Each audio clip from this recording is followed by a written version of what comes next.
our Wednesday regulars. Joshua Frydenberg is the Liberal member in the seat of Kooyong in Melbourne, and Laura Smythe, the Labor member in the Melbourne seat of Latrobe. They both join us via Skype connections this morning. Welcome to you both.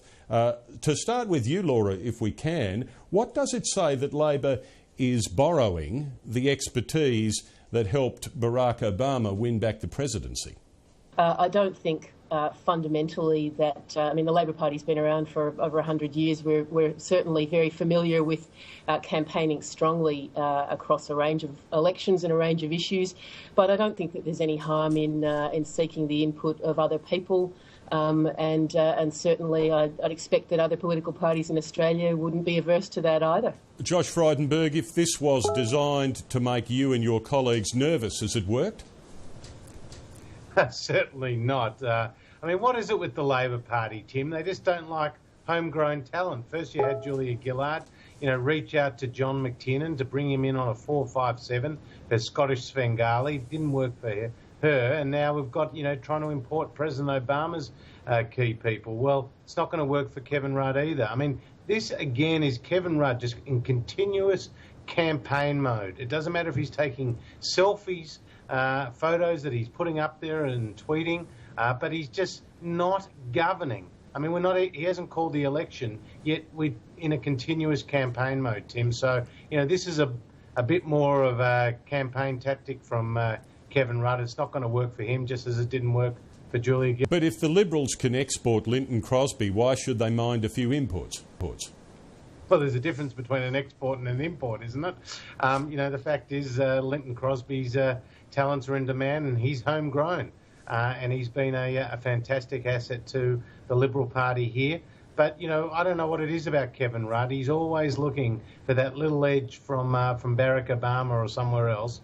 He should just get on with governing the country, trying to restore our budget back into the black, trying to stop the boats and to try to get some coherent policy for the country. Laura Smythe, how much different will this campaign be, do you think, in terms of the digital space of social media and the new possibilities? Will it be a starkly different campaign from 2010? Well, I should start, Tim, by just briefly responding to Josh's observation, and considering that his party has been calling ad nauseum, calling since day one of this term of government for an election. I think it's a little bit rich for them to be asserting that other people are campaigning. Tony Abbott hasn't stopped campaigning for an election since day one. So, let's be a little bit more reasonable about these sorts of things. But in terms of the mechanics of campaigning, I think that there has been an extraordinary increase in social media, and particularly in the engagement of younger people through social media, which I think is a very good thing. Obviously, Kevin Rudd, as even Josh would concede, has been extremely effective at that. I think that any opportunity to actually engage people, both through a political campaign for an election, but also more broadly in our democracy, is a very good thing. And I guess increasingly we're finding that people are less captivated, I guess, by older forms of communication, less engaged through those older forms of communication. And I have to say, some of the coverage in our print media has left a little bit to be desired. So I think it's perhaps good that people are looking to alternative methods of engagement in political campaigns, but more broadly in our democracy.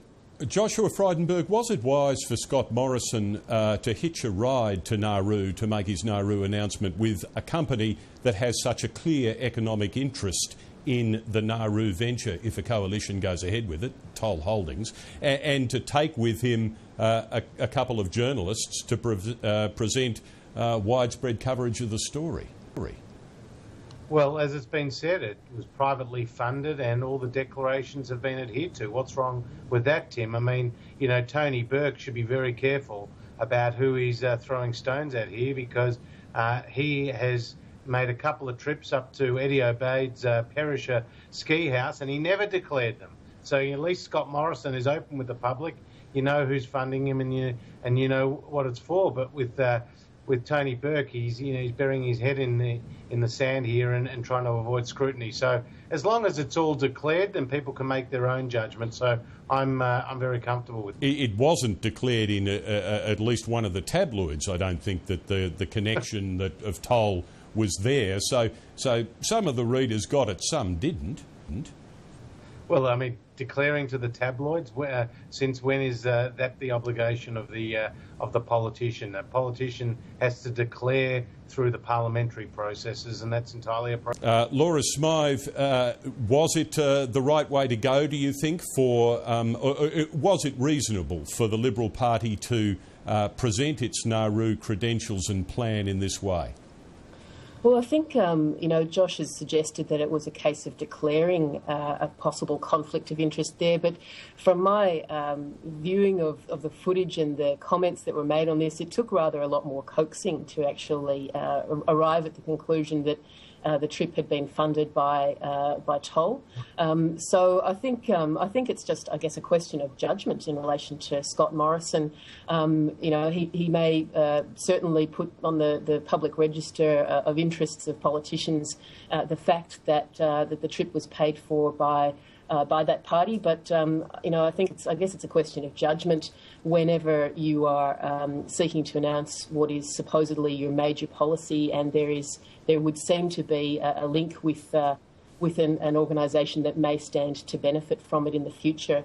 I think more broadly, it has shown the policy response of the opposition in this area has shown them clutching for anything to explain their stance in relation to responding to the circumstances of people smuggling and asylum seekers. A couple of quick questions to close on policy in the asylum area. The Greens are now talking about a 30,000 annual intake, humanitarian intake of refugees. That's above the 20 the government currently sets and well above the 13 that the opposition would prefer. Like your response on that, if I could, Josh Frydenberg. Well, we need to get the border protection situation under control.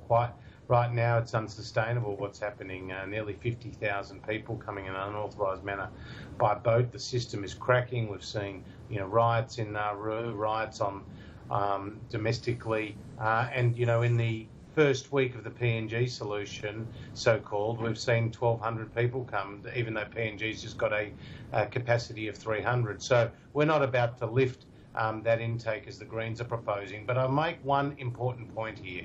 Because the government has lost control over the borders, because so many people have come in an unauthorised manner by boat, 14,500 people who otherwise would have come to Australia in the offshore humanitarian resettlement program, people who are sitting in a camp on the Thai-Burma border, aren't getting a spot in Australia. And that's a very sad illustration of the failures of this government to have an order. Mightn't they get a spot if you were to raise the intake as the Greens are suggesting, or even as the government is suggesting?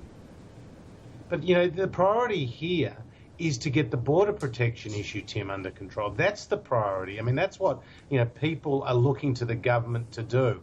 And right now, you've got Kevin Rudd, who said when the start of his term, I'm not lurching to the right on this issue, now trying to outflank us on the right.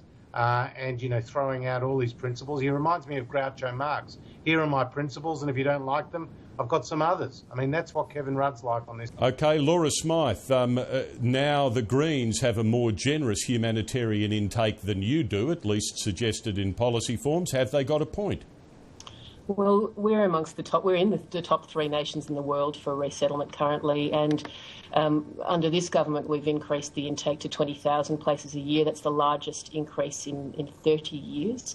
And as we've indicated, the PNG arrangements that have been entered into stand to respond very effectively to the actions of people smugglers, and the aspiration is to move to 27,000. We're looking at a very clear contrast between our position, which is to ensure that we have a sustainable and reasonable intake of 20,000 plus places a year. Under the opposition's arrangements, that will be down to around 13,000 places a year, which is hopelessly inadequate in the current circumstances. I think that we have the arrangements right, and I think that we are ensuring that we're responding to the criminality of people smugglers, while at the same time ensuring that people have an avenue to come here with a fairly substantial increase in the intake on our watch. Laura Smythe and Josh Frydenberg, MPs from Melbourne, our Wednesday regulars. As always, delighted to have you on Breaking Politics today.